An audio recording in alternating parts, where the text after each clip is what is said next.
I want you to understand that these habits we'll discuss are not external forces imposed upon you. They are patterns of thought and behavior that you have accepted, perhaps unknowingly, as part of your reality. But just as you have accepted them, you have the power to release them and step into your true, limitless nature. Let us begin with the first habit, living in the past. My dear friends, how often do you find yourselves dwelling on past events, reliving old hurts, or longing for times gone by? This habit of living in the past is perhaps the most insidious of all, for it robs you of your true creative power, the power of now. You see, the past, as you perceive it, is nothing more than a shadow, a memory traced in the halls of your mind. It has no substance, no reality, except that which you give it through your attention. When you dwell in the past, you are quite literally creating it anew in your present experience. Imagine, if you will, a projector in a cinema. The images on the screen seem real, don't they? They evoke emotions, trigger responses. But are they truly real? No, they are mere projections, illusions of light and shadow. Your memories, your past, are much the same. They are projections of your consciousness given light by your attention. But here's the liberating truth. You are not the projectionist, bound to play the same reel over and over. You are the projector itself, the source of all images. You have the power to change the reel, to project new images, to create a new reality. How do you do this? By fully embracing the power of the present moment. By recognizing that now is the only point of power. It is in this moment, right here, right now, that you have the ability to choose, to create, to manifest. When you catch yourself dwelling on the past, gently but firmly bring your attention back to the present. Feel the aliveness of this moment. Recognize that in this now you are free, you are powerful, you are divine. The past no power over you unless you give it power. This leads us seamlessly to our second habit, worrying about the future. Just as living in the past robs you of your power, so too does anxiety about the future. How many of you lie awake at night mind racing with what ifs and worst case scenarios? This habit of projecting fear into the future is a misuse of your divine creative power. You see, my dear friends, the future does not exist except as a concept in your mind. It is a blank canvas waiting for the strokes of your imagination. When you worry about the future, you are using your God-given power of creation to manifest the very things you fear. Remember, your imagination is not just idle fantasy. It is the very workshop in which your reality is forged. What you imagine with feeling, with conviction, becomes the blueprint for your experience. When you worry, you are imagining negative outcomes and imbuing them with the power of your emotion. You are in essence praying for what you do not want. Instead of worrying about the future, I urge you to use your imagination constructively. See the future you desire. Feel it live it in your mind as if it were already a reality. For in truth it is, in the realm of infinite possibility, which is your true home, all possibilities already exist. Your job is not to make things happen, but to align yourself with the reality you prefer. When you find yourself worrying about the future, pause. Take a deep breath. Remind yourself that the future is not set in stone, but is clay in your hands. Then consciously choose to imagine the outcome you desire. Feel the relief, the joy, the satisfaction of that perfect future. Let those feelings fill your being. This is not mere positive thinking, my friends. This is the active use of your divine creative power. Now let us move on to the third habit, comparing yourself to others. This habit, my dear friends, is a particularly pernicious one, for it denies the unique divine spark that resides within each of you. When you compare yourself to others, you are looking outside of yourself for validation, for a measure of your worth. But I tell you, there is no standard external to you by which you can be measured. You are a unique expression of the divine. There has never been, nor will there ever be, another being exactly like you. Your journey, your experiences, your perspective are yours alone. To compare yourself to another is like comparing an oak tree to a rose bush. Both are perfect expressions of life, yet wholly unique in their manifestation. When you fall into the habit of comparison, you are denying your own divinity. You are saying to the universe, I am not enough as I am. But I assure you, you are more than enough. You are in fact all that is. For in your true nature, You are one with the divine, one with all of creation. Instead of comparing yourself to others, I urge you to turn your gaze inward. Recognize the divine spark within you. Celebrate your unique gifts, your particular way of expressing the infinite. For it is in embracing your true self, your divine nature, that you find true fulfillment and peace. When you catch yourself making comparisons, pause. Take a deep breath. Remind yourself of this truth. I am a perfect expression of the divine, all and complete as I am. Feel the truth of these words resonating in every cell of your being. For as you acknowledge your own divinity, you automatically release the need for external validation. This understanding leads us naturally to our fourth habit, seeking approval from others. My dear friends, how much of your life is spent seeking the approval of others? How often do you shape your actions, your words, even your thoughts, based on what you believe others want or expect from you? This habit of seeking external approval is a denial of your own inner guidance, your own divine wisdom. You see, within each of you is a direct line to the infinite intelligence of the universe. This inner knowing, this divine guidance is always available to you. It speaks to you in the language of intuition, of feeling, of inner knowing. But when you habitually seek approval from others, you drown out this inner voice. You replace divine wisdom with human opinion. Remember, no one else can know what is right for you. No one else walks in your shoes, sees through eyes, or knows the stirrings of your heart. The approval you seek outside yourself can only ever be a pale reflection of the divine approval that already resides within you. Instead of seeking approval from others, I urge you to cultivate a deep trust in your own inner guidance. Listen to the still, small voice within. Feel for the path that resonates with your deepest truth. For it is in aligning with this inner knowing that you step into your true power, your divine nature. When you find yourself seeking approval, pause, take a deep breath. Turn your attention inward and ask yourself, what do I know to be true? What feels right to me? Trust the answer that arises. It may come as a thought, a feeling, or simply a sense of knowing. This is your divine self, guiding you towards your highest good. Now, let us explore the fifth habit, negative self-talk. My dear friends, the words you speak to yourself are perhaps the most powerful in all of creation. For these words, these thoughts are the very instructions you give to the infinite to create your reality. When you engage in negative self-talk, you are quite literally programming yourself for limitation and failure. You see, the subconscious mind does not differentiate between what is real and what is imagined. It accepts as truth whatever you tell it repeatedly. When you habitually engage in negative self-talk, saying things like, I'm not good enough, or I always fail, you are instructing your subconscious to make these statements reality. Here's the liberating truth. Just as you have the power to program limitation, you have the power to program success, abundance, and joy. Your words, your thoughts are the tools with which you sculpt your reality. Instead of negative self-talk, I urge you to consciously cultivate positive, empowering inner dialogue. Speak to yourself as you would to someone you deeply love and respect. Affirm your divine nature, your inherent worthiness, your unlimited potential. When you catch yourself in negative self-talk, pause. Take a deep breath. Then consciously choose to rephrase your thoughts in a positive, empowering way. Instead of I'm not good enough, say I am constantly growing and improving. Instead of I always fail, say every experience brings me closer to success. Remember, my dear friends, you are not your thoughts. You are the thinker of your thoughts. You have the power to choose which thoughts you will entertain, which seeds you will water in the garden of your mind. This understanding brings us to our sixth habit, perfectionism. Perfectionism. It masquerades as a virtue, doesn't it? The relentless pursuit of excellence, the refusal to settle for anything less than the best. But I tell you, my dear friends, perfectionism is a trap. It is a denial of your divine nature, which is already perfect, whole, and complete. You see, the pursuit of perfection implies that you are somehow flawed, incomplete, in need of improvement. But this is a fundamental misunderstanding of your true nature. You are not a human being striving for perfection. You are a perfect divine being having a human experience.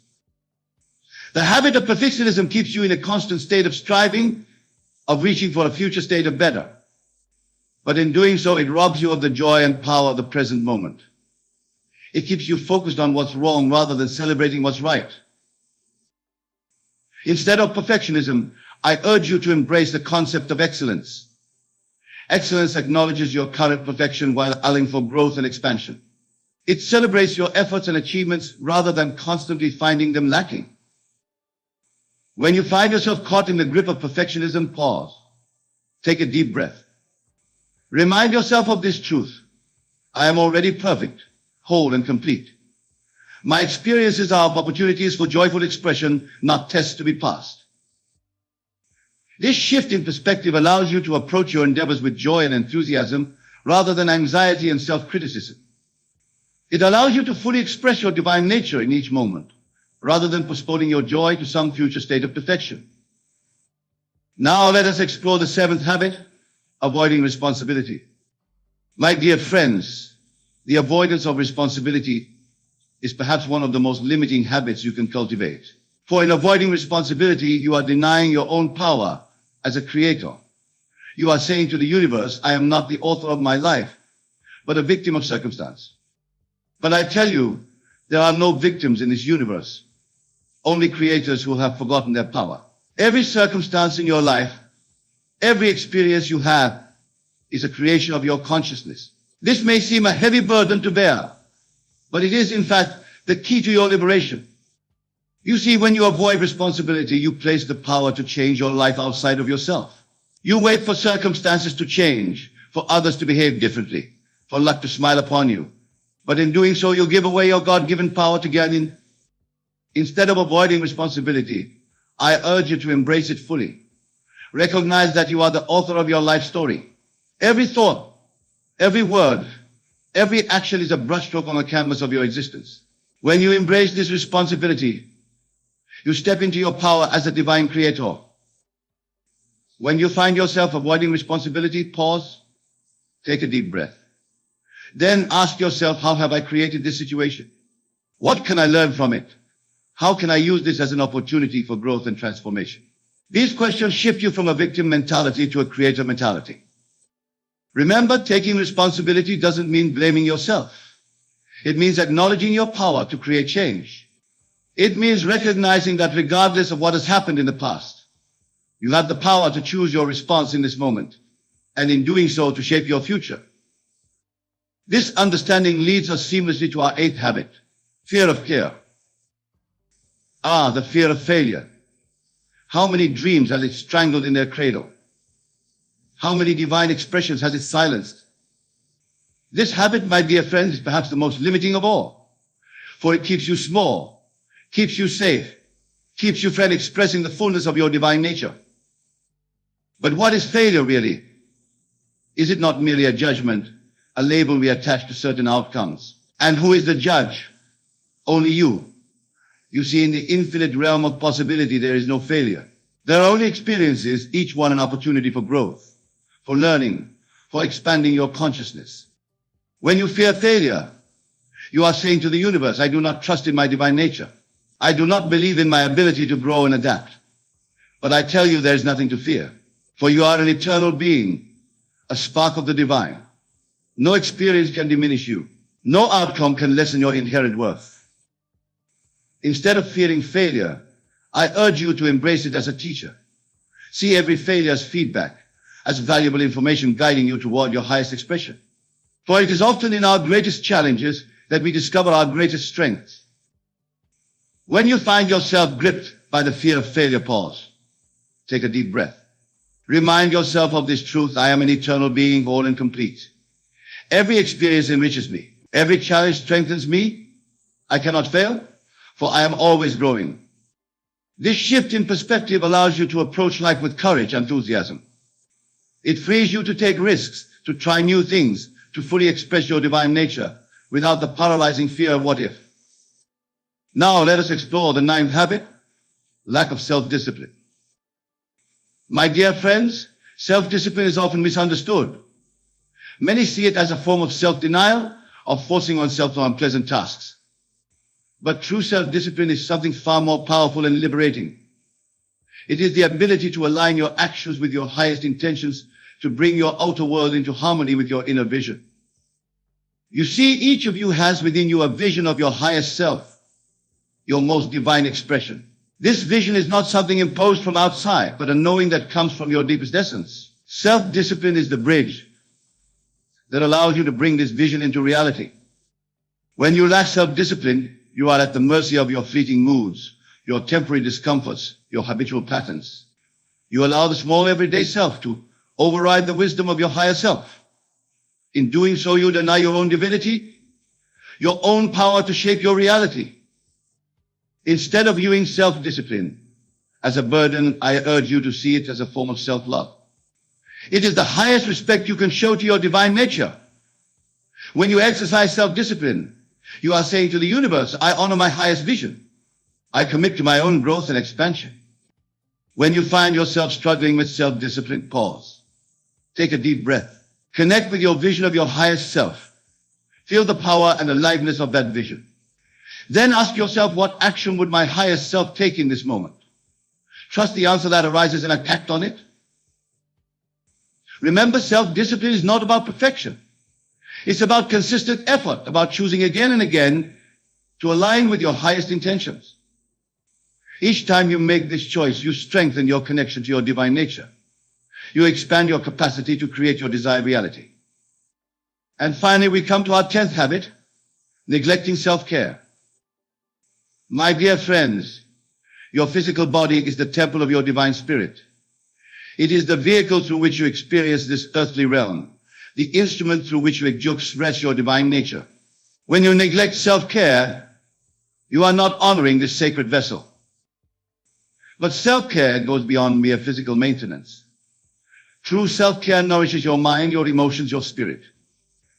It is about creating space in your life for joy, for rest, for reflection. It is about honoring your needs, respecting your boundaries, and nurturing your deepest self. When you neglect self-care, you are saying to the universe, I am not worthy of care and attention. But I tell you, you are worthy of all the care, all the love, all the attention you can give yourself. For in caring for yourself, you are caring for a unique expression of the divine. Instead of viewing self-care as selfish or indulgent, I urge you to see it as a sacred duty. Just as you would tend to a precious garden, tend to yourself with love, with attention, with devotion. For as you nurture yourself, you increase your capacity to express your divine nature, to bring more light into the world. When you find yourself neglecting self-care, pause. Take a deep breath. Ask yourself, what does my deepest self need in this moment? It might be rest, nourishment, movement, connection, or quiet reflection. Trust the answer that arises and honor it. Remember, self-care is not about pampering yourself occasionally. It's about consistently honoring your needs, respecting your boundaries, and nurturing your whole being. It's about creating a life that supports your highest expression. Now, my dear friends, as we come to the close of our exploration of these 10 habits, I want you to understand something crucial. These habits, these patterns of thought and behavior, are not your true nature. They are simply habits, learned responses that you have adopted over time. And just as you have learned them, you can unlearn them. You see, you are not these habits. You are not your thoughts, your emotions, your past experiences. You are the awareness that observes all these things. You are the divine consciousness that animates your being. This awareness, this consciousness untouched by any habit, any pattern, any experience. When you recognize this truth, when you identify with your true nature rather than with these temporary habits, you reclaim your power. You step into your divine inheritance as a creator, as a shaper of reality. So I urge you, my dear friends, to be vigilant. Watch your thoughts, your words, your actions. When you catch yourself falling into these habits of mental weakness, pause. Take a deep breath. Remind yourself of your true nature. Choose again, this time from a place of power of divine knowing. Remember, every moment is a new beginning. Every breath is an opportunity to realign with your highest self. You are not bound by your past, by your habits, by your perceived limitations. You are free here and now to choose again. As you go forth from this place, carry with you this knowing. You are a divine being, perfect, whole, and complete. These habits we've discussed are not flaws to be corrected, but opportunities for growth, for expansion, for more fully expressing your true nature. Embrace these opportunities. Use them as stepping stones on your journey of self-realization. For as you release these habits of mental weakness, you make space for your true strength to emerge. You allow your divine light to shine more brightly in the world. And know this as you do this work, as you consciously choose to align with your highest self, you are not just transforming your own life. You are contributing to the transformation of the entire world. For we are all one, all expressions of the same divine consciousness. Your growth, your expansion, your light touches us all. So go forth, my dear friends, with courage and conviction. Recognize these habits when they arise, but do not judge them. Simply choose again. Choose to align with your highest self, your divine nature. For in doing so, you are fulfilling your sacred purpose. You are becoming who you truly are. Remember always, you are powerful beyond measure, loved beyond imagination, and capable of more than you could ever dream. Now go and let your divine light shine. When I tell you to act as if you are the best, I'm not speaking of arrogance or comparison with others. I'm speaking of recognizing and embodying your divine nature. For you are God's own image and likeness made manifest in flesh. Many of you come to these lectures believing that others are better than you, more talented than you, more deserving than you. But I tell you this, such beliefs are nothing but assumed limitations. And like all assumptions, they can be changed in a single moment of understanding. Consider this: when scripture says, I am that I am, it's revealing the fundamental truth of your being. You are not becoming the best, you are the best. Your only task is to recognize and assume this truth until it becomes your living reality. Let me share with you what I mean by acting as if you are the best. It's not about competing with others or proving your superiority. It's about assuming the state of being the person you desire to be, knowing that no one can prevent you from expressing your highest conception of yourself. When you truly grasp that consciousness is the only reality, you understand that your concept of self determines everything you experience. If you assume others are better than you, the universe must conform to provide experiences that confirm this assumption. If you assume you are the best, the universe must, and I emphasize must, reorganize itself to reflect this assumption back to you. Here's a profound truth that few understand. Your present concept of self, the one that makes you feel less than others, is just as much a step as the one I'm asking you to adopt. You weren't born believing others were better than you. You learned to assume this through experience and accepted it as truth. Changing this assumption requires a complete revision of your self-concept. You must begin to live from the assumption that you are the best, not through comparison with others, but through the recognition of your divine nature. For when I say you are the best, I'm speaking of your true identity as pure consciousness. Let me share with you what happens in consciousness when you truly assume you are the best. First, all sense of competition falls away. When you know you are the best, you don't need to prove it to anyone. You don't need to diminish others to elevate yourself. You simply are, and that knowing is enough. Many of you make the mistake of trying to become the best through effort and struggle. But I tell you this, you cannot become what you already are. Your task is not to become the best, but to recognize and assume that you already are the best. This is what scripture means when it says, be still and know that I am God. Consider this. Everything you're experiencing now, every limitation, every feeling of being less than others, is simply the harvested fruit of your past assumptions. The universe has been faithfully reflecting back to you what you have assumed about yourself. If you've assumed others are better, the universe has provided evidence to support this assumption. But here is the liberating truth. You can change this pattern in a single moment by assuming a new concept of self. When you assume you are the best, the universe has no choice but to rearrange itself to reflect this new assumption. This is law, and the law never fails. Let me tell you something about assuming you are the best. It has nothing to do with ego or pride.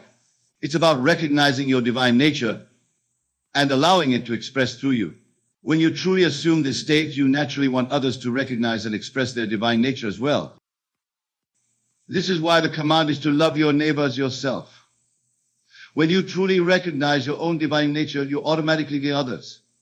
In others, you don't need to compete with them because you understand that their success doesn't diminish your own greatness. Expressing your divine nature means living from the assumption that you are the best version of yourself right now, in this moment. Not tomorrow, not when circumstances change, but now. For in consciousness, where all creation takes place, there is no waiting, no becoming, there is only being. Let me share with you a principle that many find difficult to accept. Your current circumstances have no power to prevent you from assuming you are the best. Your bank account, your education, your background, your past failures, none of these can stop you from assuming a new concept of self. They are merely shadows of past assumptions. Many of you say, but Neville, how can I assume I'm the best when others are more qualified, more successful, more experienced? I tell you this, these comparisons exist only in your imagination. And if they exist in your imagination, they can be revised in your imagination. For imagination creates reality. Consider this, every great individual who ever lived first assumed their greatness before it became visible to others. They didn't wait for circumstances to make them great. They assumed their greatness, and circumstances had to conform to their assumption. This is the law. When you truly assume you are the best, something remarkable happens in consciousness. All sense of strain, all need to prove yourself, all fear of competition falls away. You begin to move through life with a confidence that needs no external validation. Let me tell you something about this state of being the best. It's not about being better than others. It's about being better than your previous concept of yourself. When you assume this state, you naturally inspire others to rise to their best as well. For when one rises, all rise. Here's a profound truth about assuming you are the best. The universe cannot give you less than what you assume for yourself. If you assume mediocrity, the universe must provide experiences of mediocrity. If you assume excellence, the universe must provide experiences of excellence. Assuming excellence means occupying the state of being excellent in your imagination until it becomes your dominant feeling. Not just during meditation or visualization, but in every moment of your daily life. Your every thought, your every action, your every reaction must spring from this new assumption. Let me share with you what happens when you truly assume you are the best. Your walk changes, your talk changes, your posture changes, not through conscious effort, but as a natural expression of your new self-concept. The universe must then reshape itself to match this new expression. Many of you make the mistake of trying to act confident while maintaining an inner feeling of inadequacy. But I tell you this, the universe responds not to your outer actions, but to your inner feeling tone. You must feel your excellence in the very depths of your being. Consider this, right now in this very moment, there are infinite states of consciousness available to you. The state of being the best already exists, complete and perfect. Your task is not to create this state, but to occupy it through your assumption. When you assume you are the best, you stop seeking approval from others. You stop comparing yourself to others. You stop making excuses for why you can't succeed. These behaviors cannot exist in the consciousness of one who truly knows their own excellence. Let me tell you something crucial about maintaining this state. You will be tested. The world of Caesar will present you with evidence that seems to contradict your assumption. Old circumstances, old relationships, old patterns will persist for a time. This is law. But here's the secret. These circumstances have no power except the power you give them through your reaction. If you maintain your assumption of being the best despite contrary evidence, that very evidence must change to match your assumption. Handling contrary evidence is where most people falter in their assumption of being the best.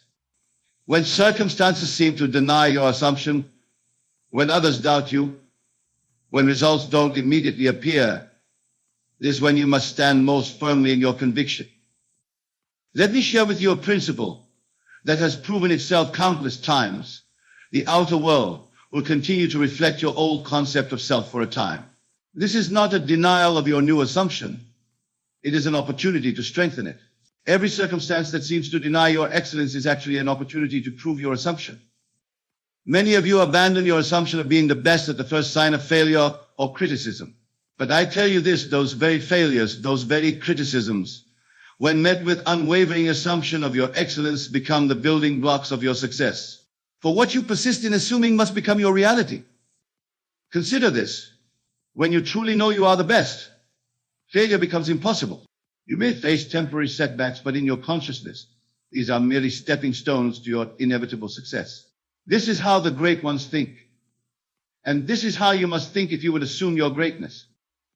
The universe responds not to what others think of you, not to your past performance, not to your current circumstances, but to your persistent assumption. If you maintain the feeling of being the best despite all evidence to the contrary, the universe must, and I emphasize must, reorganize itself to match your assumption. Let me tell you something about persistence in your assumption. It's not about duration in time, but about the intensity of conviction. One moment of complete acceptance of your excellence is worth more than years of half-hearted affirmations. The universe responds not to time, but to the intensity of your assumption. Here's a profound truth about maintaining your assumption. You don't maintain it by fighting against current conditions. You maintain it by remaining so centered in your excellence that current conditions become irrelevant. Just as light doesn't fight darkness, it simply shines. You don't fight against limitations. You simply radiate excellence. Radiating excellence comes from a deep inner conviction that transcends all external circumstances.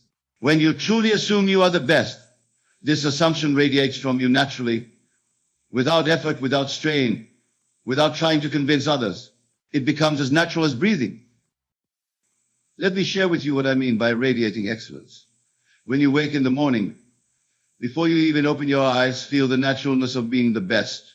Not with excitement or enthusiasm, but with the quiet certainty of knowing who you really are. This feeling should be as natural as knowing your own name. Many of you try to radiate excellence through outer actions, through your clothes, your possessions, your achievements. But I tell you this, true excellence radiates from within. It's not something you do, it's something you are. The outer manifestations will follow naturally when your inner assumption is secure. Consider this, everything in your world right now is a reflection of your past radiation. If you've been radiating doubt, uncertainty, or feelings of inadequacy, the universe has faithfully reflected these back to you. The universe can only reflect what you radiate from within. When you truly radiate excellence, something remarkable happens. Others begin to recognize and respond to it. Not because you're trying to impress them, but because they can't help but respond to the conviction you carry within. This is why Scripture says, let your light so shine before men. Let me tell you something vital about radiating excellence. It must be consistent. You cannot radiate excellence for an hour and then return to radiating doubt and limitation. The universe responds to your predominant radiation, not to your occasional moments of feeling confident. Here's a profound truth about radiation. It affects everything in your world. When you truly radiate excellence, every person you meet, every circumstance you encounter must adjust itself to match your radiation. This is law, and the law never fails. Your radiation affects your world in ways that your logical mind could never conceive. When you consistently radiate the feeling of being the best, the entire universe must, and I emphasize must, rearrange itself to reflect this radiation back to you in the form of corresponding circumstances, events, and relationships. Let me share with you what happens when you maintain this radiation of excellent radiation. People who previously doubted you begin to see you differently. Opportunities that seemed close to you suddenly appear. Circumstances that appeared limiting begin to transform.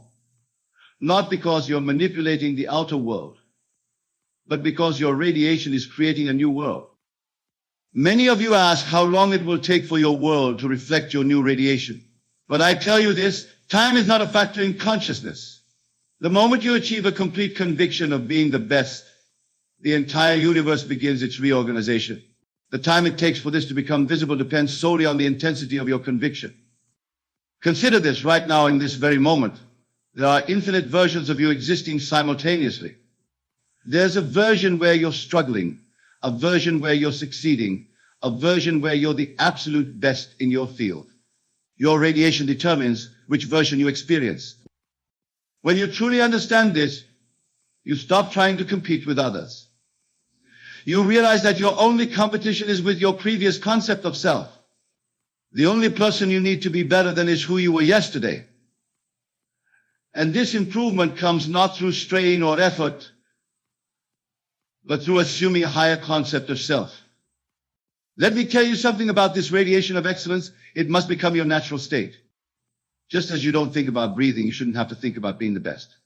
It should be your default state, your natural way of being in the world.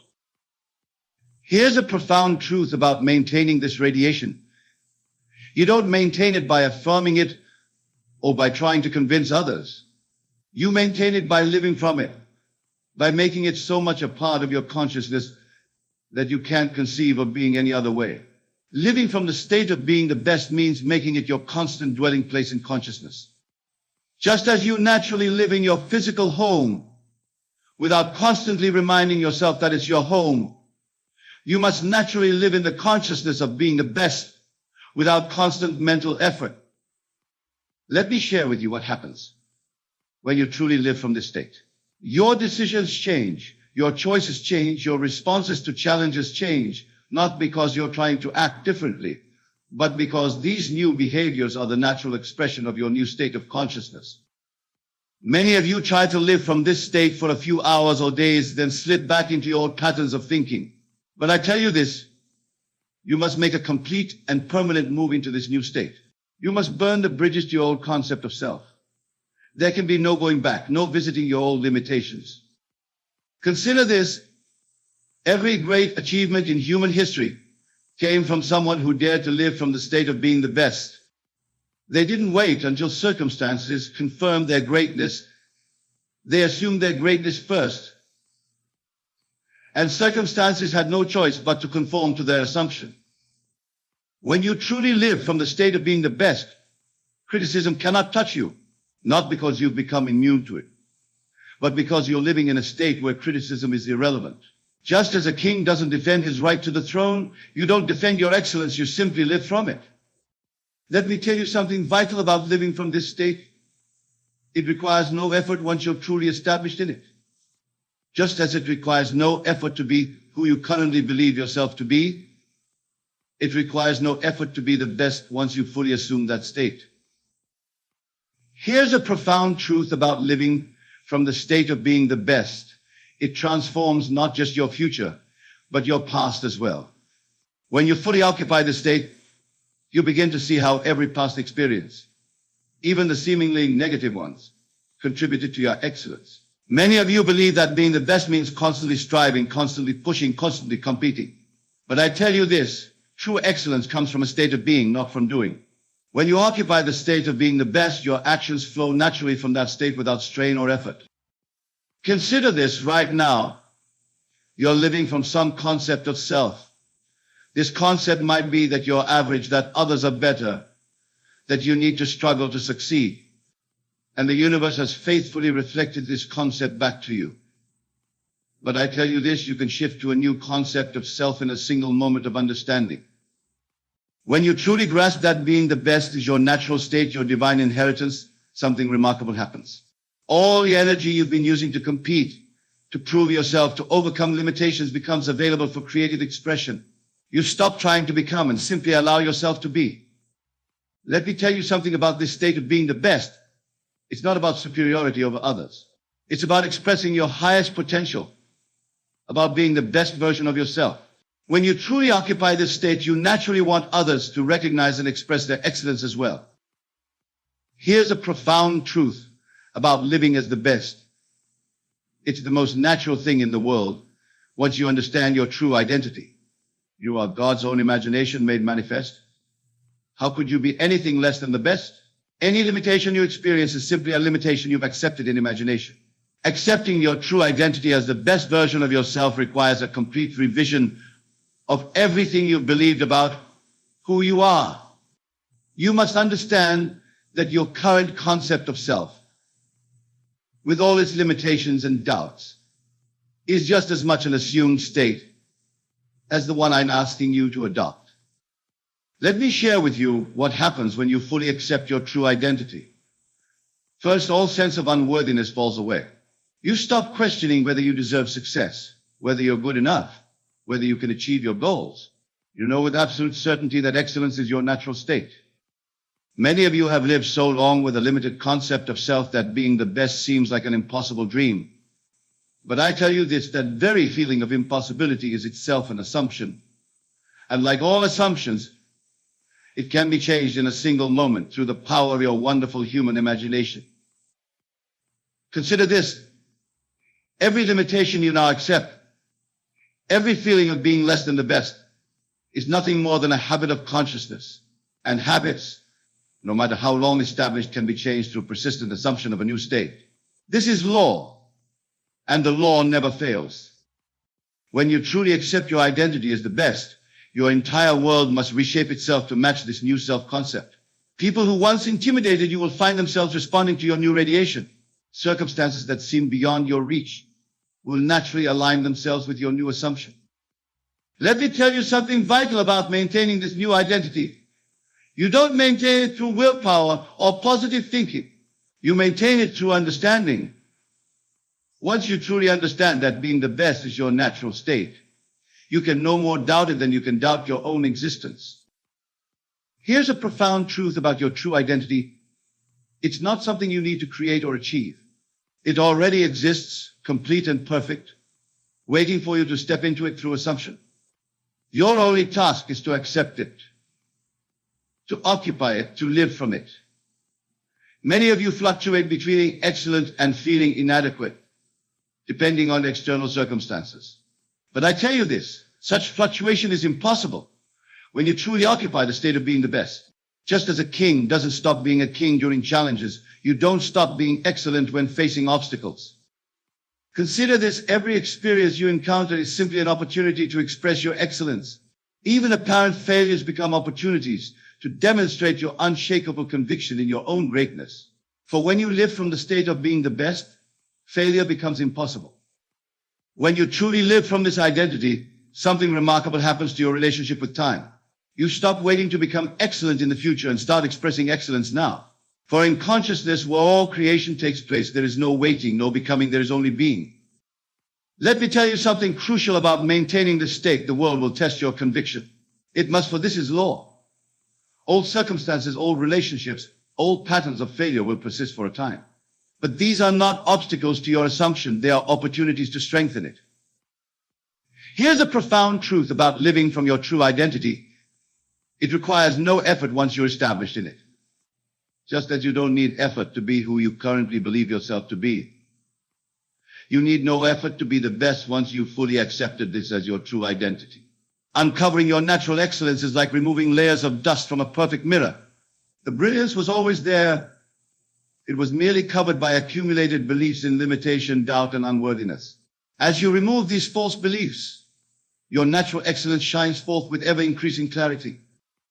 Let me share with you what happens when these layers of limitation begin to fall away. First, you stop seeking validation from others. You stop needing external confirmation of your excellence. You know who you are with such certainty that no external opinion can shake your conviction. Many of you have accumulated so many layers of limiting beliefs that your natural excellence seems like a distant dream. But I tell you this, these limitations are no more permanent than dust on a mirror. They can be wiped away in an instant through the power of your assumption. Consider this, every limiting belief you now hold, every doubt about your excellence, every fear of inadequacy was learned. And what can be learned can be unlearned.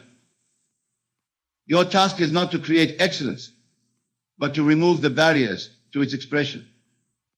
When you truly begin this process of uncovering your excellence, something remarkable happens to your entire worldview. You start to see that every circumstance, every relationship, every experience has been serving to reveal your true nature. Even your apparent failures have been leading you to this recognition. Let me tell you something crucial about this uncovering process. It happens not through effort, but through understanding. The moment you truly understand that excellence is your natural state, the layers of limitation begin to fall away of the Achilles. Here's a profound truth about uncovering your excellence. The process is instantaneous in consciousness, but may appear gradual in manifestation. The moment you fully accept your true identity, the entire universe begins its reorganization to reflect this truth. The time it takes for this to become visible depends solely on the completeness of your acceptance. The process of accepting your natural excellence requires a complete revision of your self-concept. You must be willing to release every belief, every idea, every concept that contradicts your true identity as the best. This is not something you do gradually. It must be absolute and complete. Let me share with you what happens when this acceptance becomes total. First, all internal conflict ceases. The battle between who you think you should be and who you think you are ends completely. There is only the quiet certainty of knowing your true identity as the best. Many of you try to accept your excellence while still holding on to doubts and limitations. But I tell you this, such partial acceptance is no acceptance at all. You cannot serve two masters. You cannot live from the state of being the best while maintaining a backup identity of limitation. Consider this, your current concept of self, with all its limitations and doubts, is just as much an assumed state as the one I'm asking you to adopt. The only difference is that you've practiced your current concept longer. But time is no factor in consciousness. A new state, fully accepted, becomes just as natural as any long-held belief. When you truly accept your excellence without reservation, something remarkable happens to your entire experience of life. What once seemed like obstacles become opportunities. What once seemed like competition becomes irrelevant. What once seemed like limitations become launching pads for greater expression. Let me tell you something vital about this acceptance. It must be unconditional. You can accept your excellence only when circumstances support it. You must maintain this acceptance regardless of external conditions, knowing that conditions must conform to your consciousness, not the other way around. Here's a profound truth about complete acceptance. It transforms not just your future, but your past as well. When you fully accept your excellence, you begin to see how every past experience, even the seemingly negative ones, was perfectly designed to lead you to this recognition. Have you ever noticed how people seem to attract wealth effortlessly, while others struggle to make ends meet? The contrast is stark, yet the truth behind this phenomenon is far more profound than meets the eye. It's not about luck, inheritance, or even hard work.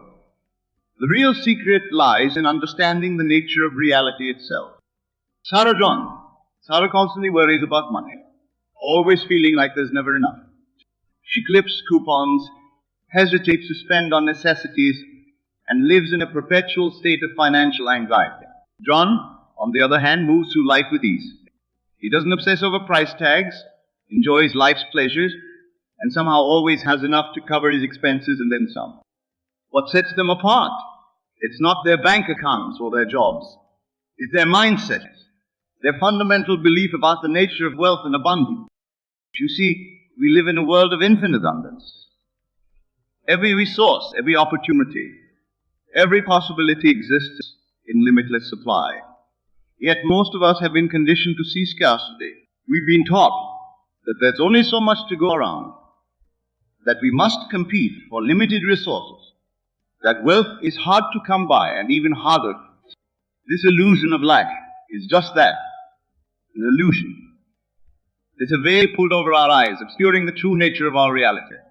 But once you understand this truth, once you truly grasp the concept of abundance, your entire world shifts. Think about it. Nature itself is a testament to abundance. A single apple seed can grow into a tree that produces thousands of apples, each containing seeds for thousands more trees. The universe expands infinitely. Ideas and creativity flow endlessly. There is no true scarcity in our world, only the scarcity we create in our mind. But how do we break free from this illusion? How do we step into the reality of abundance? It starts with a fundamental shift in consciousness. You must begin to see yourself not as a mere participant of a world, struggling to get your share, but as the creator of your reality. Your consciousness, your awareness, is the very substance from which your world is formed. This isn't some new age concept or wishful thinking. It's a principle that's been understood by great minds throughout history. The world you experience is a reflection of your inner state, your beliefs, your assumptions, your expectations. These are the building blocks of your reality. When you believe in lack, when you assume scarcity, that's exactly what you'll experience. Your mind will filter your experiences, focusing on every instance of not enough, reinforcing your belief in a world of limitation. But when you shift your consciousness to abundance, When you truly believe and expect wealth and prosperity, your experience of the world transforms. Opportunities that were always there suddenly become visible. Resources you never noticed appear at your fingertips. The universe itself seems to conspire to fulfill your expectations of abundance. This isn't about denying the current state of your bank account or pretending that bills don't exist. It's about understanding that your external reality is a reflection of your internal state. By changing your inner world, your beliefs, assumptions, and expectations. Consider the power of assumption.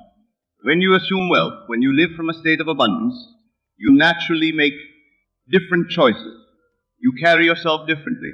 You interact with others differently. You approach opportunities differently. And these subtle shifts create ripples that transform. But it's not enough to simply think positive thoughts or repeat affirmations. This transformation requires a complete overhaul of your consciousness. You must become, in your mind and heart, the wealthy person you desire to be. This is where the power of imagination comes into play. Your imagination is not mere fantasy. It's the creative force of the universe itself, expressing through you. When you vividly imagine wealth and abundance, when you feel the emotions associated with prosperity, you're not daydreaming. You're engaging in the most powerful creative act possible. Close your eyes for a moment. Imagine yourself living in complete financial freedom. Feel the peace, the joy, the sense of security and possibility. Experience the emotions of having more than enough, of being able to give generously, of living life on your own terms. It is not an exercise in wishful thinking. It's a deliberate act of creation. As you engage in this practice regularly, you will notice a shift. Your fears about money will begin to dissolve. Your decisions will align more with abundance than scarcity. You'll find yourself naturally gravitating towards opportunities for growth and prosperity. But here's persist. The old patterns of lack and limitation will try to reassert themselves. Doubts will creep in. The external world may not change overnight.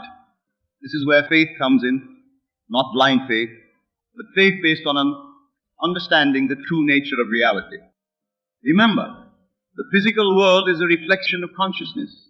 It may take time for your new state of consciousness to fully manifest in your external reality. But if you persist, if you maintain that state of wealth consciousness, regardless of external circumstances, your world will inevitably transform. This is the true meaning of acting instead. It's not about pretending or deceiving others. It's about aligning your entire being, your thoughts, feelings, and actions with the reality you wish to experience. It's about living from the end, embodying the state of wealth and abundance now, knowing that the external must conform to the internal. As you begin to live from this new state of consciousness, you'll notice subtle shifts. Perhaps you'll feel more confident in business meetings. Maybe you'll find yourself drawn to books or conversations about wealth creation. You might start seeing opportunities where before you saw only obstacles. These are signs that your inner transformation is beginning to manifest externally. Embrace them.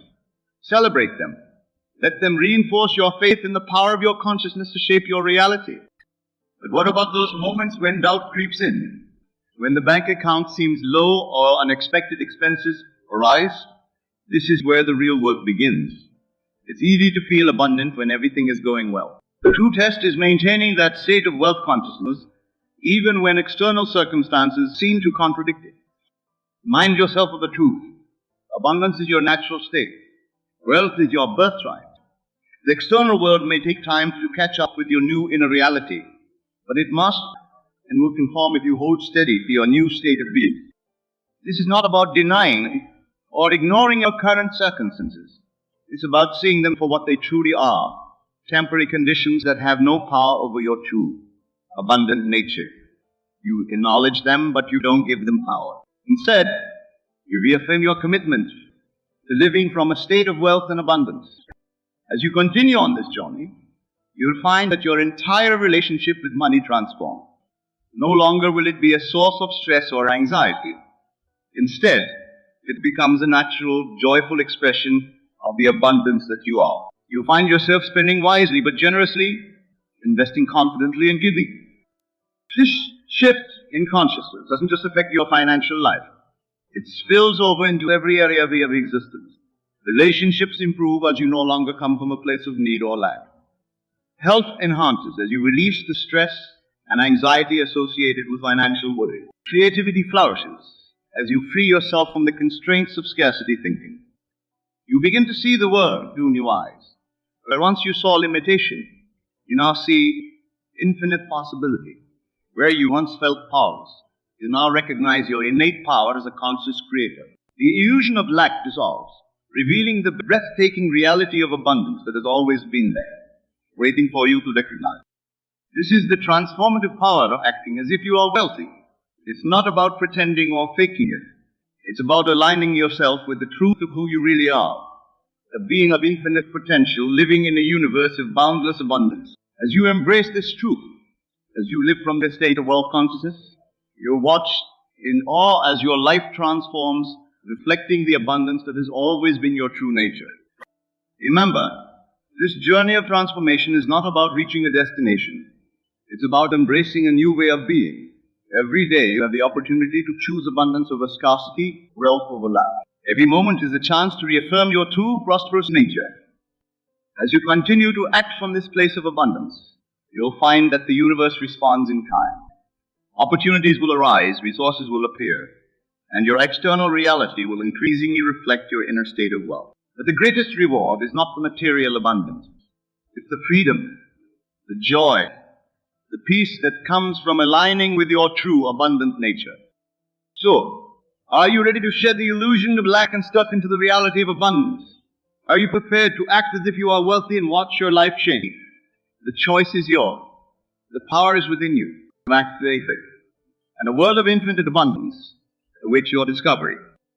Now that we've unveiled the illusion of lack and recognized the abundant nature of our reality, it's time to harness the most powerful tools at our disposal: imagination and assumption.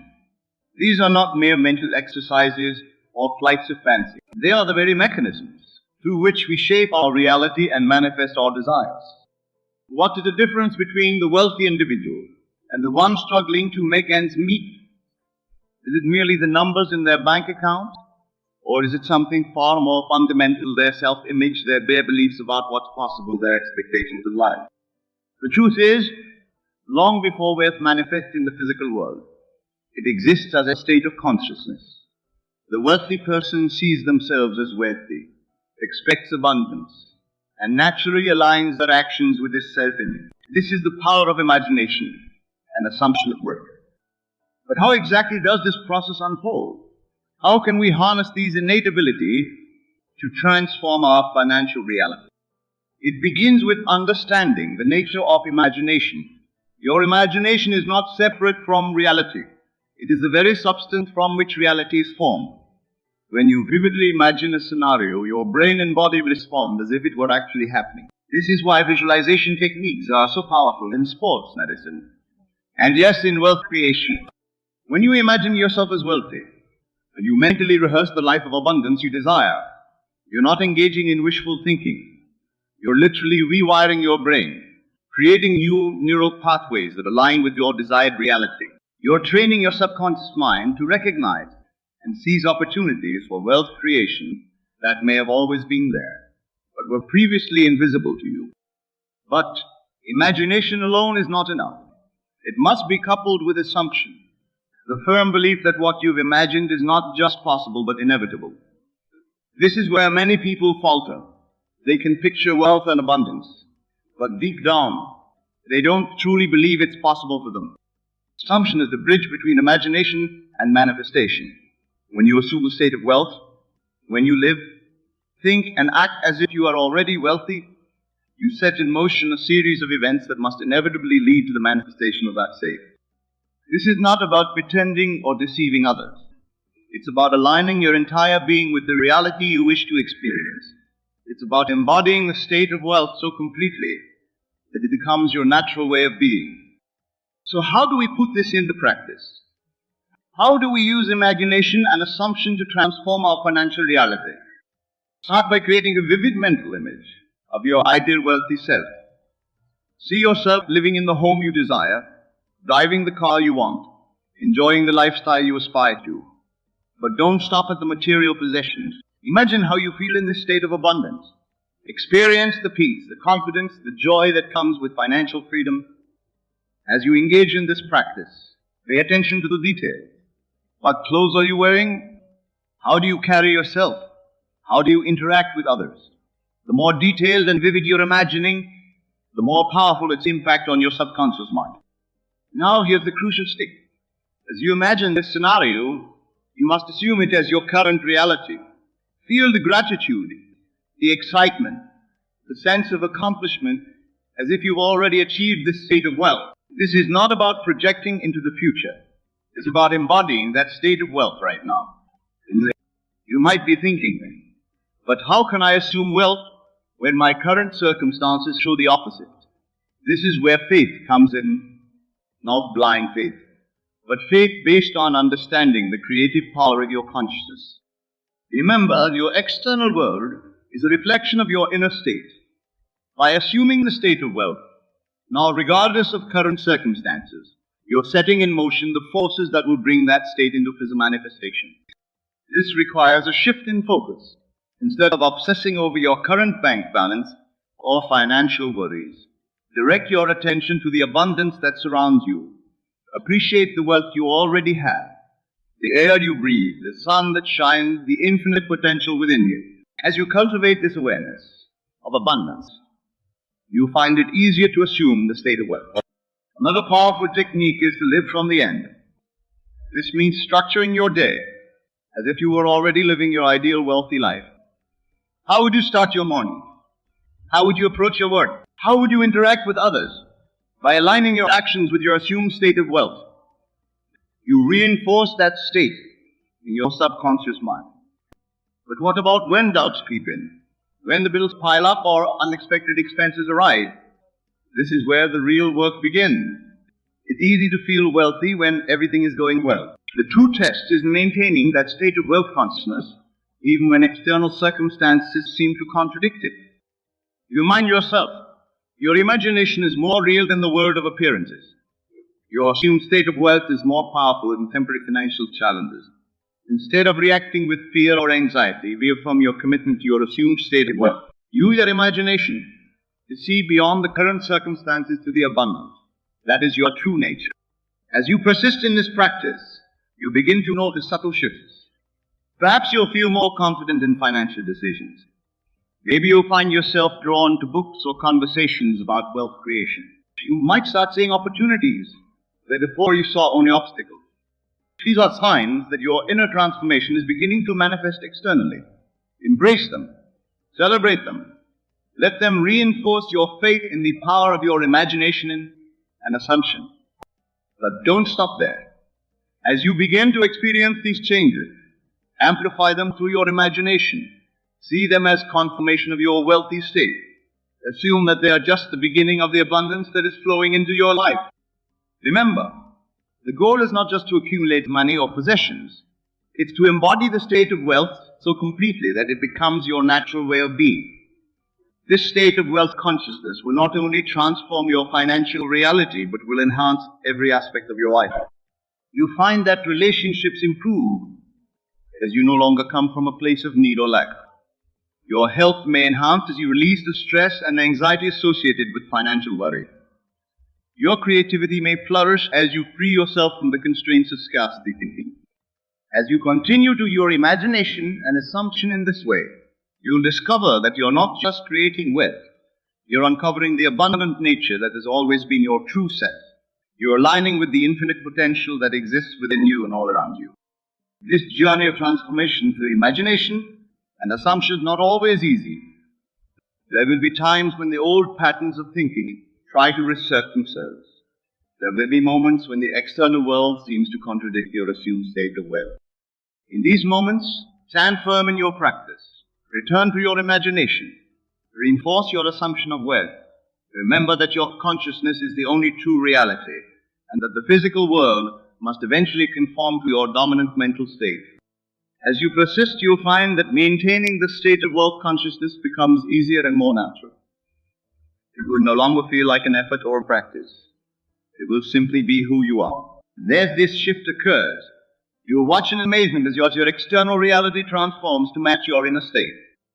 Opportunities for wealth creation will seem to appear out of nowhere.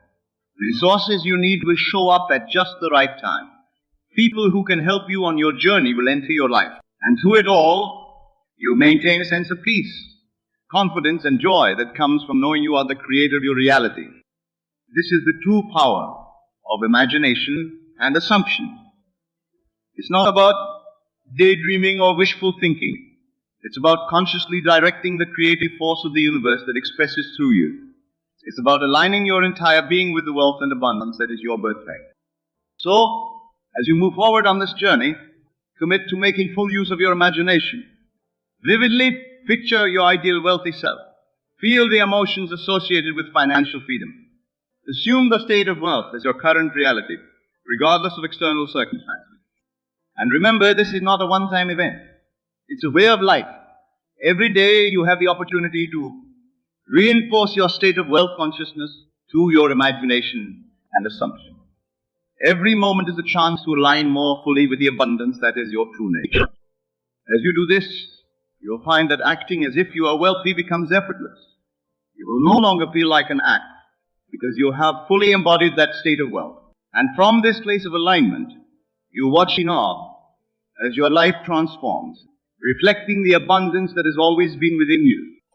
The power to create the wealth you desire lies within you. It always has. Through your imagination and assumption, you hold the key to unlocking a life of true abundance. The choice is yours. The power is yours. And a world of infinite possibility awaits your command. So, are you ready to fully harness the power of your imagination? Are you prepared to assume the state of wealth and watch as your reality transforms? The time is now. The power is within you. And the life of abundance you've always dreamed of is waiting for you. As we've explored the power of imagination and assumption in creating wealth, we now come to the most crucial element of this transformative process: persistent faith. This is where the rubber meets the road, where your commitment to your vision of wealth is truly tested. What does it mean to have faith in the context of manifesting wealth? It's not about blindly believing in a future windfall or passively waiting for abundance to fall into your lap. No, the faith we're talking about is an unwavering conviction in the reality of your imagined state of wealth, a steadfast belief in the creative power of your consciousness. This faith is the bridge between our inner world of imagination and the outer world of physical manifestation. It's the fuel that keeps your vision alive when circumstances seem to contradict it.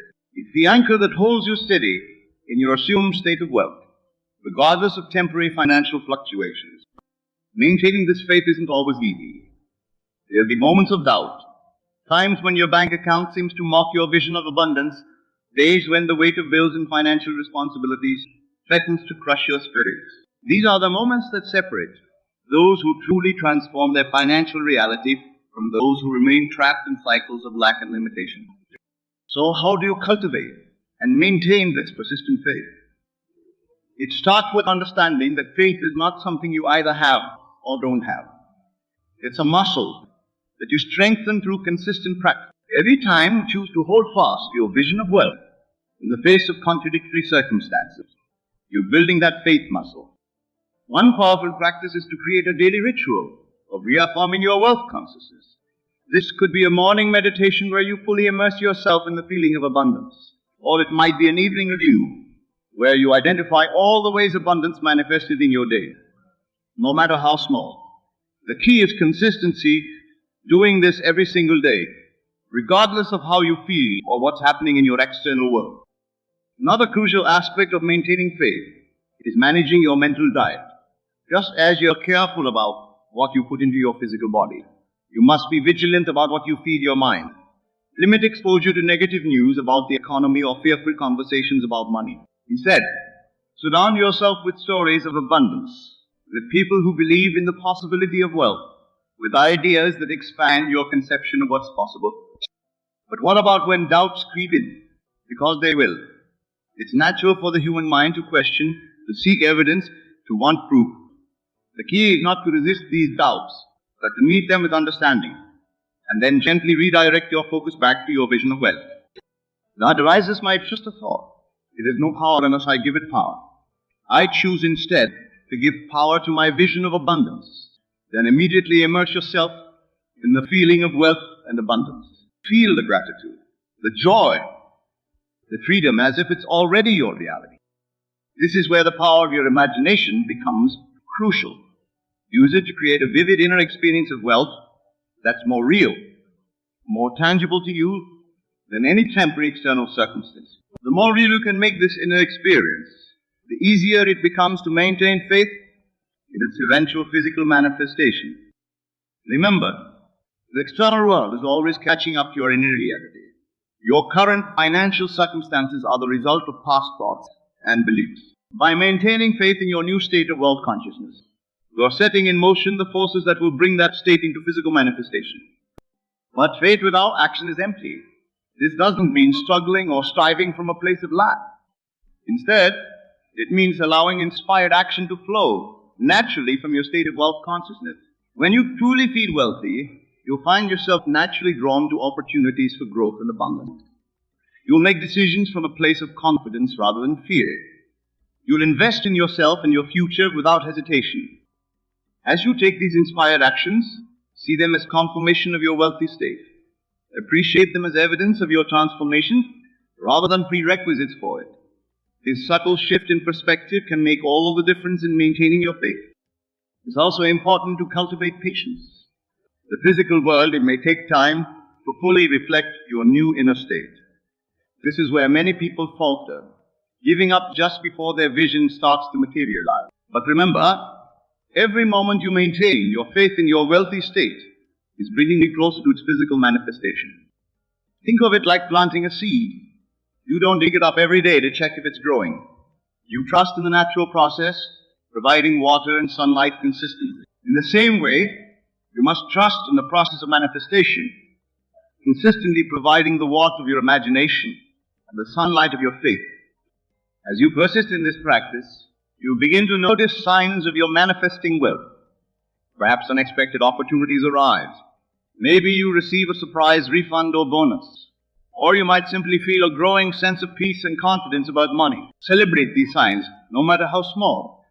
See them as confirmation that your faith is working, that your new reality is taking shape.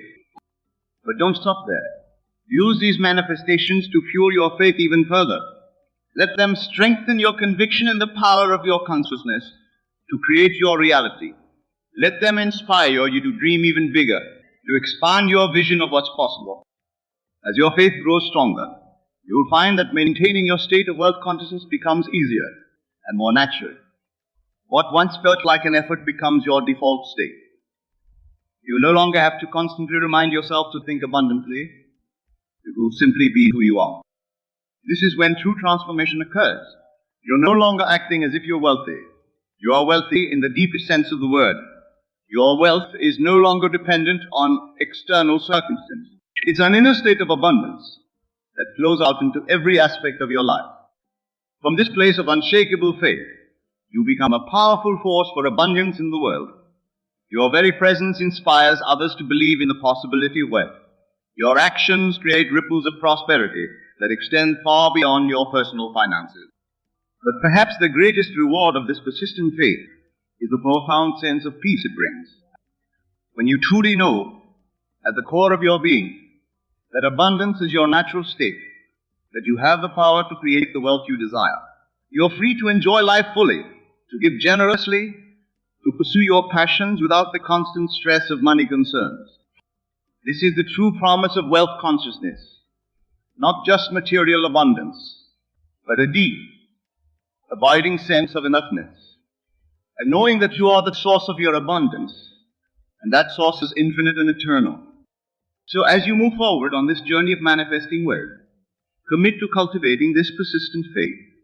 Choose each and every day to stand firm in your vision of abundance, regardless of external circumstances. Use your imagination to make your inner experience of wealth more real than any temporary financial challenge. Take inspired action from a place of confidence and abundance. And above all, trust in the process. Trust in the creative power of your consciousness. Trust that, as you maintain your faith, As you persist in your assumed state of wealth, your external reality must and will conform to your inner world. Remember, this journey of transformation is not about reaching a destination. It's about embracing a new way of being. Every day is an opportunity to strengthen your faith, to deepen your wealth consciousness, to align more fully with the abundance that is your true nature. The power to create the wealth you desire has always been within you.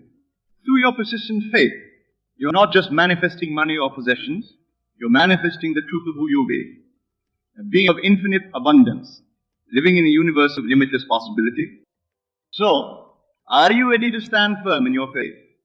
Are you prepared to persist in your vision of wealth, no matter what? The choice is yours. The power is within you. And a world of true abundance awaits your unwavering belief.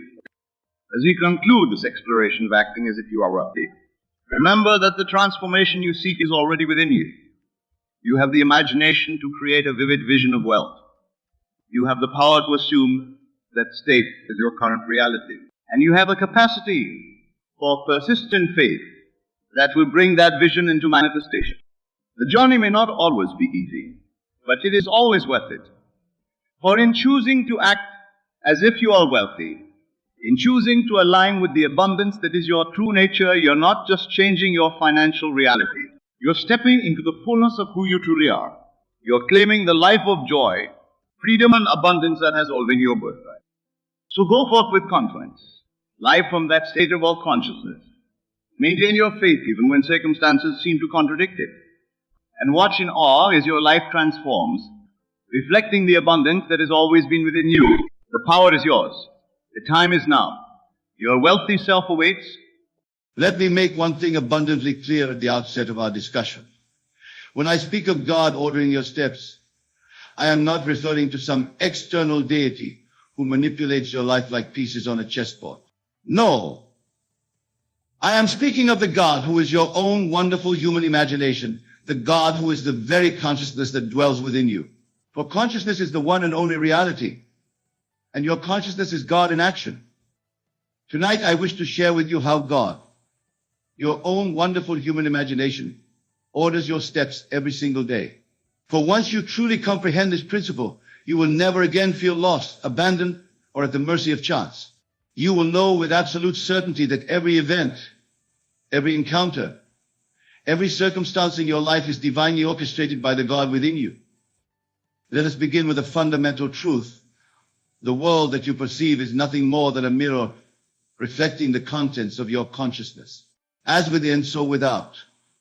Your inner assumptions, beliefs, and feelings are continually being projected outward and solidified into what you call your reality.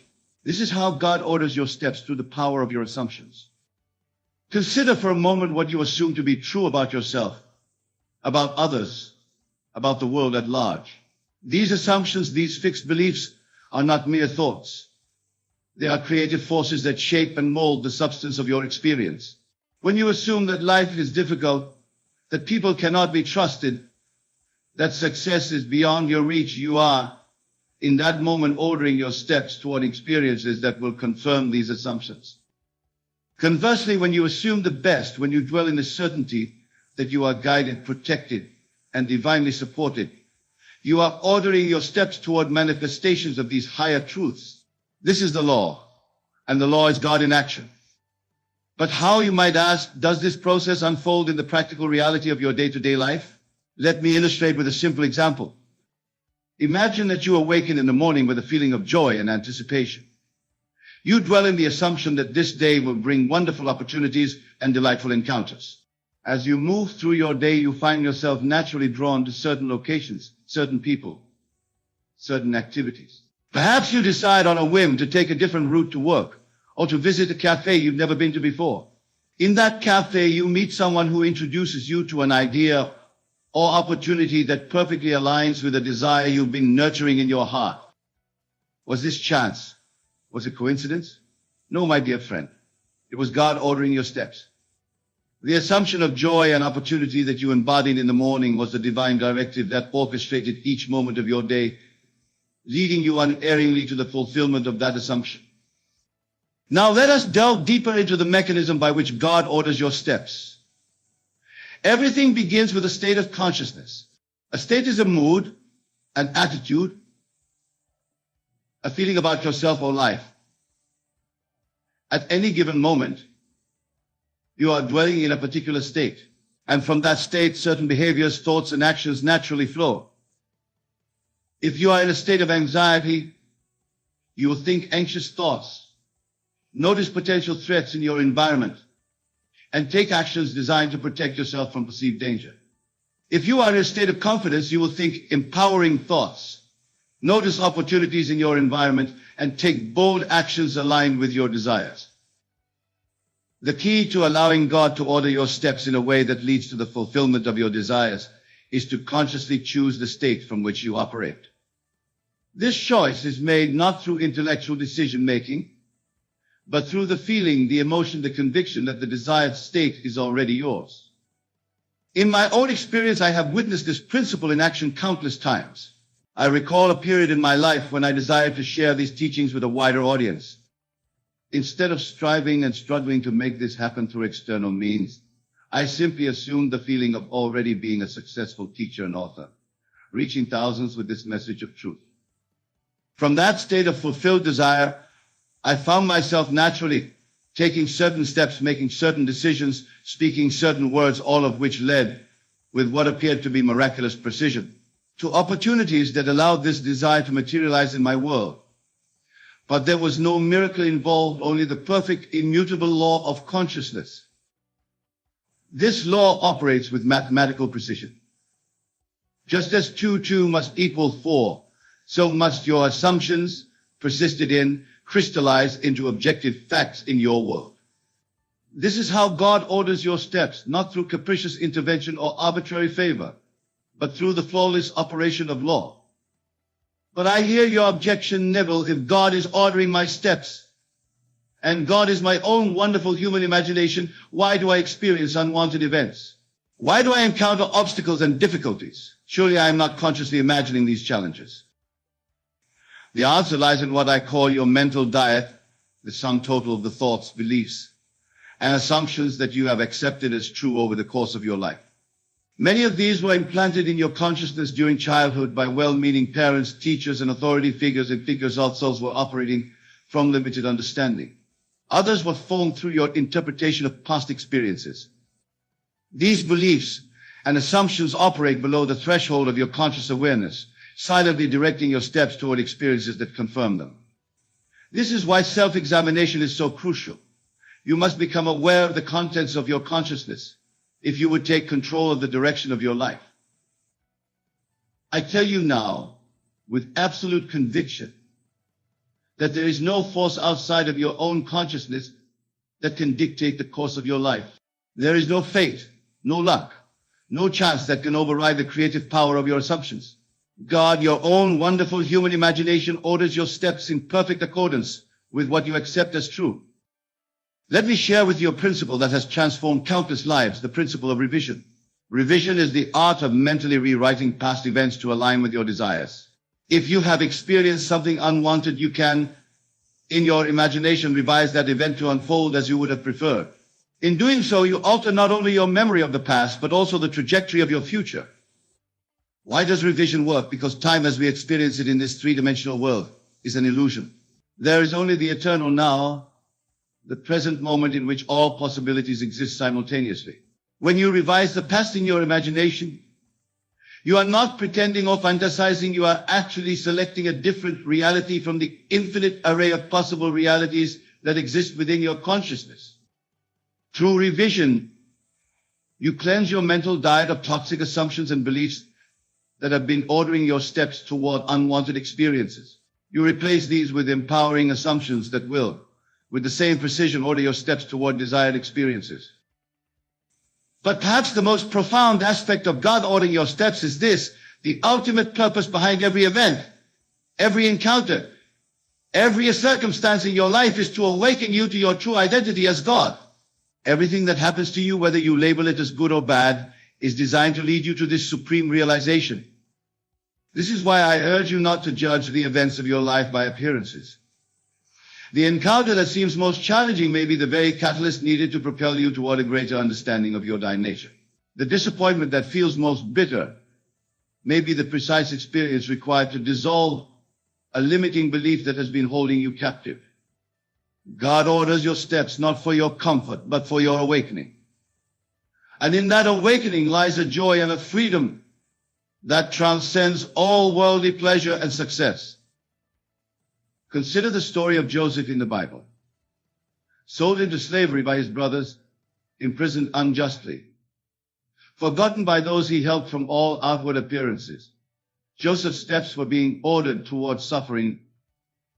Yet each of these seemingly tragic events was positioning him precisely where he needed to be to fulfill his ultimate purpose and realize his divine identity. When Joseph finally revealed himself to his brothers, he spoke these profound words, "But as for you, ye thought evil against me, but God meant it unto good." Joseph recognized that despite the appearances of evil, God was ordering his steps toward a greater good that could not have been accomplished through any other sequence of events. In your own life, can you look back at events that seemed tragic or painful at the time they occurred, only to discover later that they were essential steps leading you toward a greater good? This is the wisdom of hindsight. But I tell you that you need not wait for the passage of time to gain this perspective.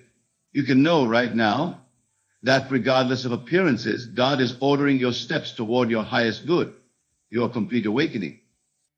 But how do you align yourself with this divine orchestration? How do you consciously participate in the ordering of your steps? The answer is both simple and profound. You must live from the end. To live from the end means to assume the feeling of your wish fulfilled, to dwell in the absolute certainty that what you desire is already yours, not as a future possibility, but as a present fact. When you live from the end, you are not trying to make something happen. You are acknowledging what already is in the realm of consciousness, which is the only reality. This principle is beautifully illustrated in Scripture. Therefore I say unto you, what things soever ye desire, when ye pray, believe that ye receive them, and ye shall have them. To believe that you receive before you see external evidence is the essence of living from the end. It is the recognition that in consciousness, in imagination, in the only reality that truly exists, your desire is already fulfilled. When you live from the end, God orders your steps with flawless precision toward the manifestation of that end in your three-dimensional experience. You need not concern yourself with the how or the when. Your only responsibility is to remain faithful to the assumption that your desire is already yours. This fidelity to your assumption is what Scripture calls faith. Faith is not hoping or wishing. It is the conviction of the reality of things not yet seen with the physical eye. It is knowing that what is true in consciousness must by law materialize in experience. I recall a lady who attended my lectures in New York. She desired a specific apartment in a building that had no vacancies. Instead of focusing on the apparent impossibility of her desire, she began to live from the end. Each night before sleep, she would imagine falling asleep in that very apartment, feeling the satisfaction of already living there. She persisted in this assumption for several weeks, never wavering despite the fact that there was no external evidence to support her claim. Then, through a series of events that no human intellect could have planned or predicted, the exact apartment she desired became available, and she was offered the lease. Was this coincidence? No, it was God ordering her steps in perfect alignment with her persistent assumption. The feeling of living in that apartment, which she faithfully maintained in her imagination, was the divine directive that orchestrated every event leading to its physical manifestation. This lady did not have to manipulate circumstances or persuade people. She did not have to plot and plan and struggle. She simply had to assume the feeling of her wish fulfilled, and from that state of fulfillment, God ordered her steps unerringly toward the objective embodiment of her desire. Now, let me address a question that often arises: if God is ordering my steps, and God is my own wonderful human imagination, do I have free will? Am I truly making choices, or is everything predetermined? The answer is both profound and paradoxical. You have absolute freedom to choose the state of consciousness from which you operate. This is your divine right, your divine gift, and no person or circumstance can deprive you of it. However, Once you have chosen a state, the thoughts, feelings, actions, and experiences that flow from that state are determined by the nature of the state itself. If you choose a state of wealth consciousness, you will naturally think, feel, and act in ways consistent with that state, and your experiences will reflect this consciousness back to you. If you choose a state of poverty consciousness, your thoughts, feelings, actions, and experiences will likewise align with that choice. This is the true meaning of free will. It is not the freedom to control external events or to manipulate the behavior of others. It is the freedom to choose the state of consciousness from which you observe and interact with the world. And this choice is absolutely determinative of your experience. So you see, God's ordering of your steps is not a limitation of your freedom, but the very mechanism through which your freedom expresses itself. By choosing your state of consciousness, you are essentially instructing God, your own wonderful human imagination, how to order your steps. And this brings us to a vital point. The ordering of your steps is not a process that unfolds only occasionally or in response to specific prayers or intentions. It is happening continuously in every moment of your existence, whether you are conscious of it or not. Your assumptions are constantly being projected outward and returning to you as the experiences of your life. This is why I emphasize the importance of mindfulness, of being attentive to the contents of your consciousness. What are you assuming right now? What state are you dwelling in? The answer to these questions will reveal the direction in which your steps are being ordered. If you find yourself in a state that does not align with your desires, remember that you have the freedom to choose again. You are never locked into any state of consciousness. At any moment, you can shift your assumption and thereby alter the course of your life. But how does one make this shift? It is not through force of will or through positive thinking as it is commonly understood. It is through the art of feeling, of experiencing in imagination the reality of the desired state. To shift from a state of lack to a state of abundance, you must feel the relief, the security, the freedom that abundance would bring. To shift from a state of loneliness to a state of loving relationship, you must feel the joy, the companionship, the intimacy that such a relationship would provide. The feeling is the secret. The feeling is the prayer. The feeling is the directive that orders your steps toward the manifestation of your desire. And here, my dear friends, we touch upon a mystery so profound that it has eluded the greatest minds throughout human history. The mystery is this: the feeling of the wish fulfilled, persisted in, will order your steps, not only toward the manifestation of that wish, but the transformation of your very being. For the ultimate purpose of existence is not the accumulation of possessions or experiences, as wonderful as these may be. It is the realization of your divine identity, the awakening to the truth that you are God expressing himself as a unique human personality. This awakening is what Scripture calls the birth from above. It is the moment when you no longer believe in God as an external entity, but know yourself to be God in human form. And every event in your life, every step that has been ordered by your assumptions, has been leading you toward this supreme realization.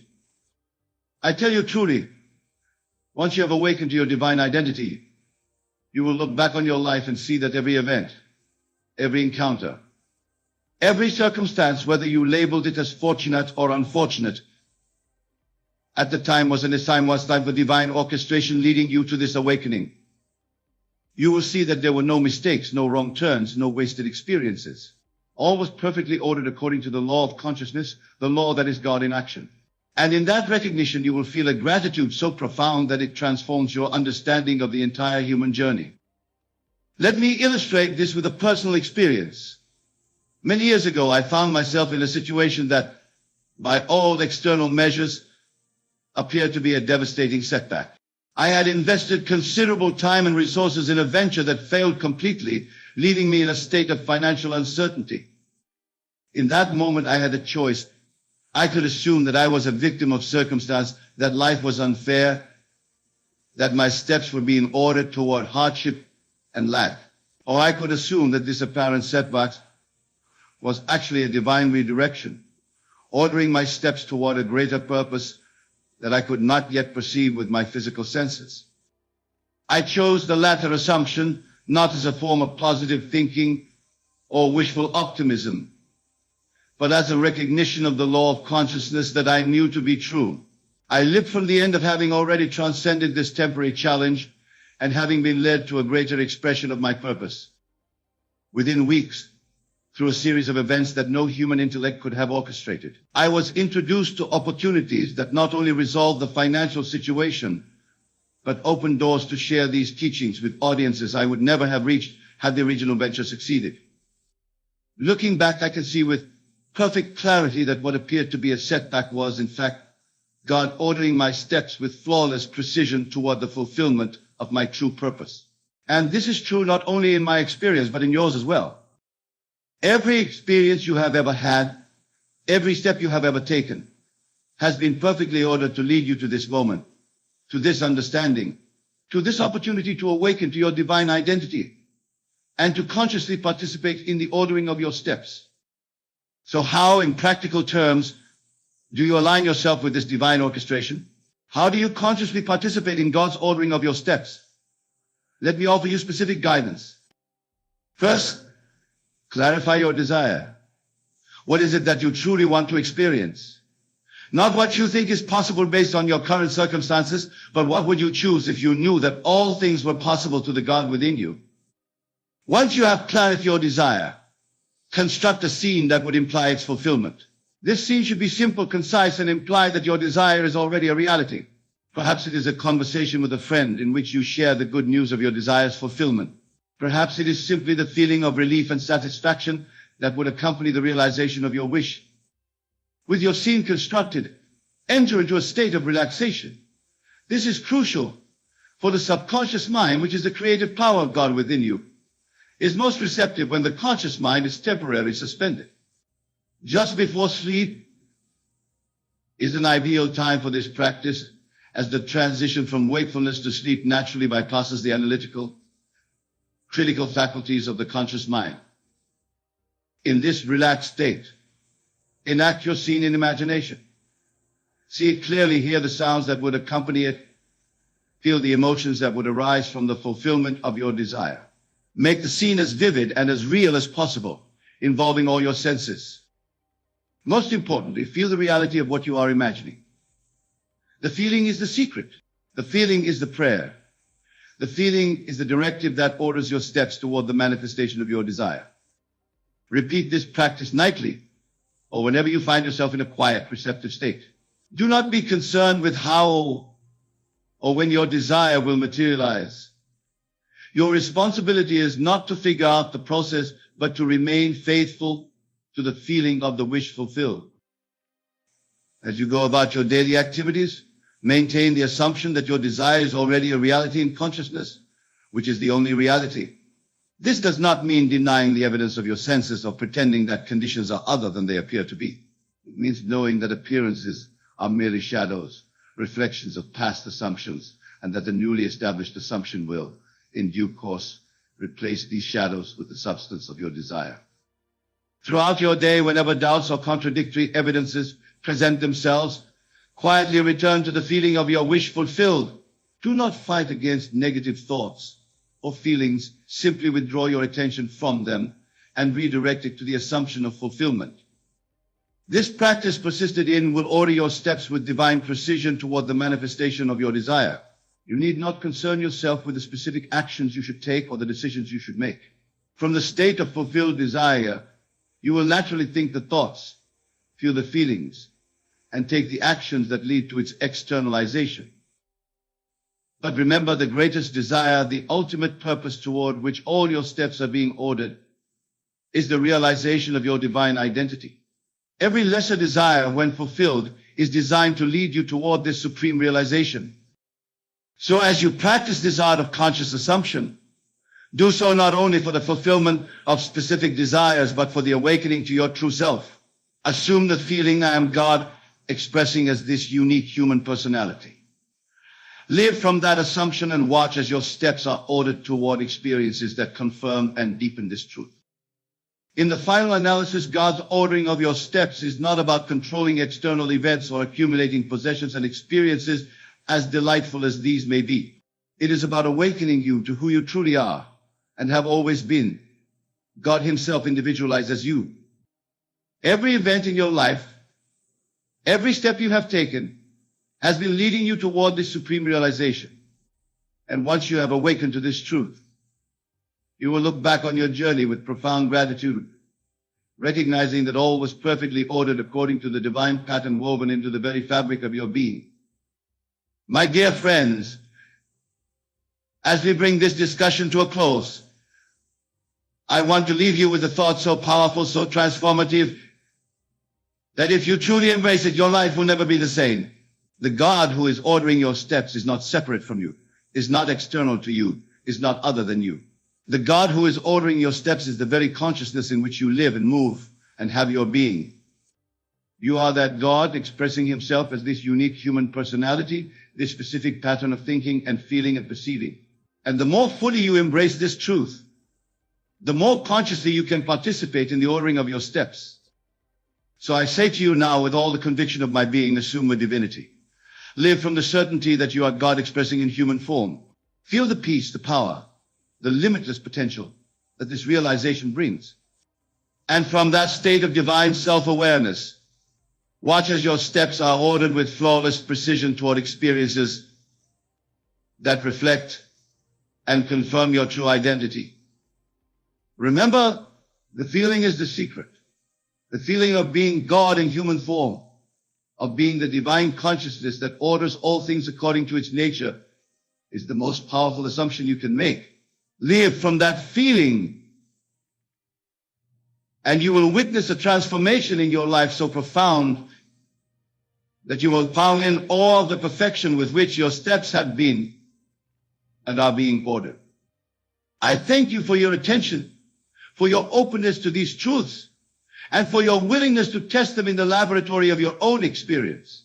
For that is where all truth must ultimately be verified, not in the realm of theory or belief, but in the lived reality of your daily life. Go now in the awareness of your divine identity, and watch as God orders your steps toward the fulfillment of your desires and the realization of your true self. For I tell you truly, as you assume your divinity, as you live from the certainty that you are God expressing in human form, your steps will be ordered with such divine precision that you will look back on this moment as the beginning of a new and glorious chapter in your eternal existence.